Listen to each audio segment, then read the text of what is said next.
I'm Corcoran-Walsh, and I'm here with Dr. Caron Helfner, and we are at work today. We're at Inspirations for Youth and Families, and what we do is we work with teenagers and their families every day, and we help them to figure out how they're going to get past this point in their life where a teenager is struggling with drugs. There's usually behavior issues going on. There's family discord, right? Yes. And there's a lot going on out there with kids, and parents are just lost. I think educators are lost. I know for us as mental health professionals and people who are experienced in addiction treatment, right? We're seeing some very different behaviors right now with teenagers. So that's what we wanted to talk about today. This is going to be one of a 4-part series where we talk about kids and drugs. And I think today we're going to start with mental health, because that's the one issue, the one thing that we're just not talking about.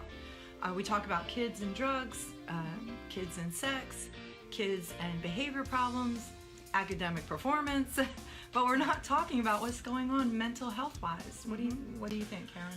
Well, I think that this is a teen program, so it's from ages 13 to, let's say, 18.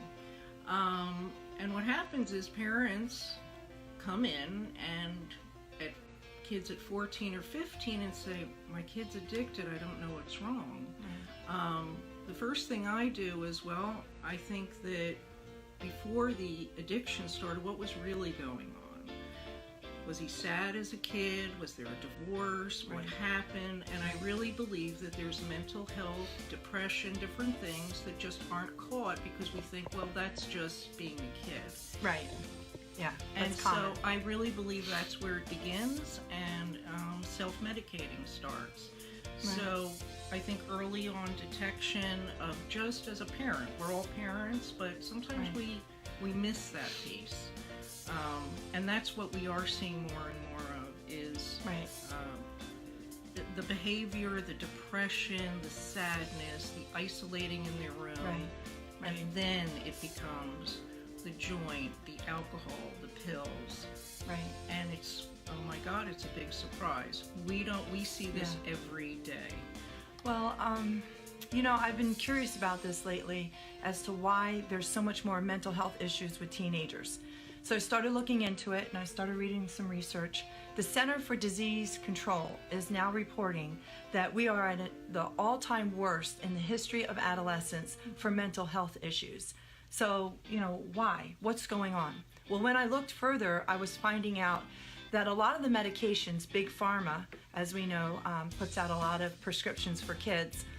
And Big Pharma knows that there are certain prescriptions, certain medications that are predictors of adolescent depression and suicide, adolescent anxiety, and even ADHD.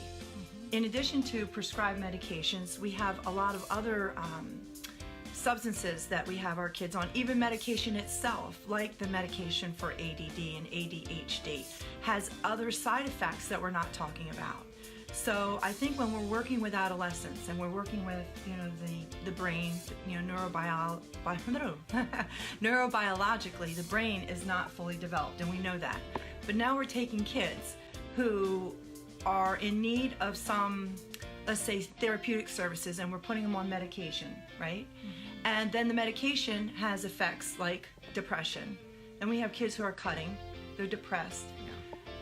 Then if they have ADD, the medication might help with that. And again, have ADD is, that diagnosis is really, sometimes you got to question it, right? Right. Because it's being used loosely. yeah, to say the least, right? Right. So we have to look at that. We have to start talking about it. We have to say, hey, what's going on? We have children bringing guns to school. Why? We have children who are violent or depressed or isolating or oppositionally defiant or intermittently explosive. I mean, the issues that children face today are very similar, I think, to the past. Yeah. There was wartime in the past. There were divorces. There was poverty. There was trauma. There was a lot of the things that the kids go through today, right? Right. So why today? you got to think about Big Pharma. You got to think about the medications and what we're doing to our kids. I 100% agree. I think that Adderall and a lot of the medications are being used very, very early on, where they haven't even developed. It's just, behavioral issues. And as they get here and we really dive into the therapeutic piece and they come off of that Adderall, they're realizing, wow, maybe I just needed to talk to some people. The parents are hearing them differently. And so I'm not dismissing medication is needed at certain times, but I think it's being used very, very loosely with our young kids instead of families and kids really talking about what the issues are. So mental health is a big piece. Like I said, I am a firm believer that came way before the addiction did. I agree. I think that we have to look at the mental health, and I also think that what we're doing with the kids, you and I, and how we work with children, we talk with children, we take them through a narrative type of therapeutic approach, and we work with them and their behavior, not to medicate them, but to understand, right, what's going on. Are there family issues? Are there school issues, social issues? Let's talk about where you are and what brought you here. I think a lot of self-medicating, happens with the kids, just like adults. And when we start talking about this opiate epidemic, it's coming down to the kids. We have 13 years old, I think was 13 years old. I mean, really, 13, that's incredibly young. Yes. I mean, what are we doing when we have 13-year-olds that are coming into addiction treatment or drug abuse treatment? So we have to look at what's happening, and the opiate epidemic is coming down to the kids. So with all of the emphasis and all of the help that we are giving, and some people would challenge the word help because I know there's a lot of people struggling, but with the help or attention that we're giving adults with opiates, we have to start looking at these children. I mean, I know of a child who was admitted here not too long ago, and how they got started, or how he got started on opiates, was at the dentist. The dentist gave the kid some opiates for a root canal, 30 opiates, well, actually Percocets, for a root canal, and then that just happened to be the child that, that was it. That was the beginning of the race.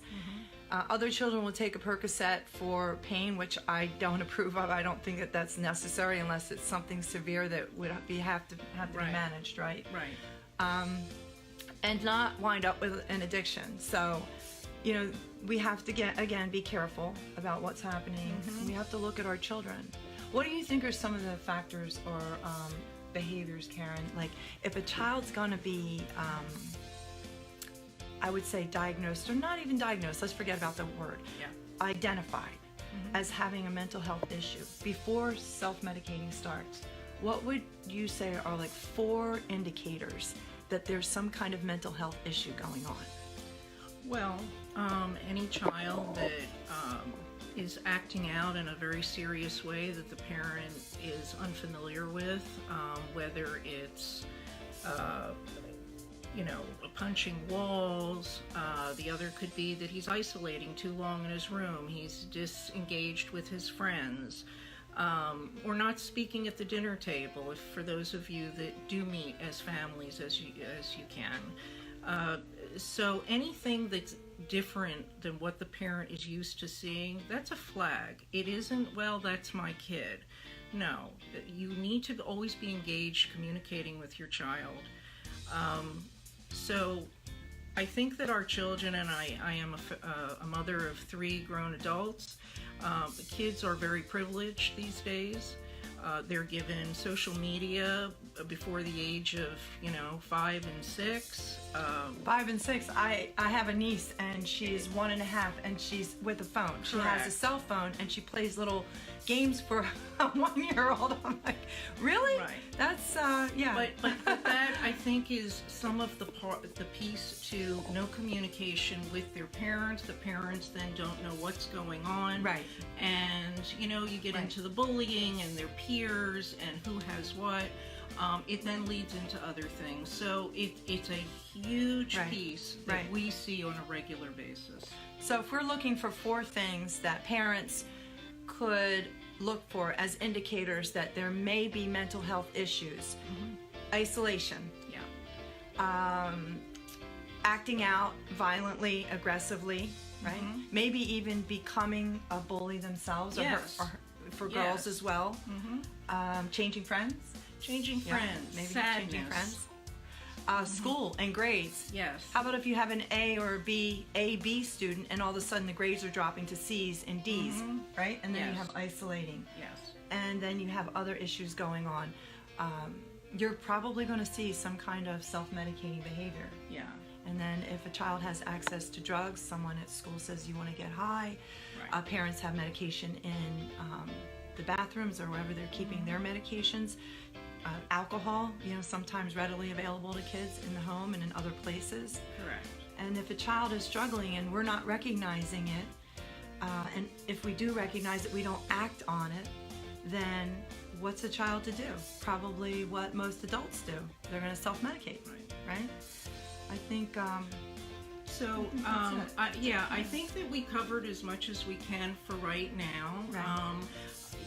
Kids that are turning 10 to 12 is a Right. very, very difficult age of transition Right. from the elementary to the junior high. That is a very keen time to be watching for. Right.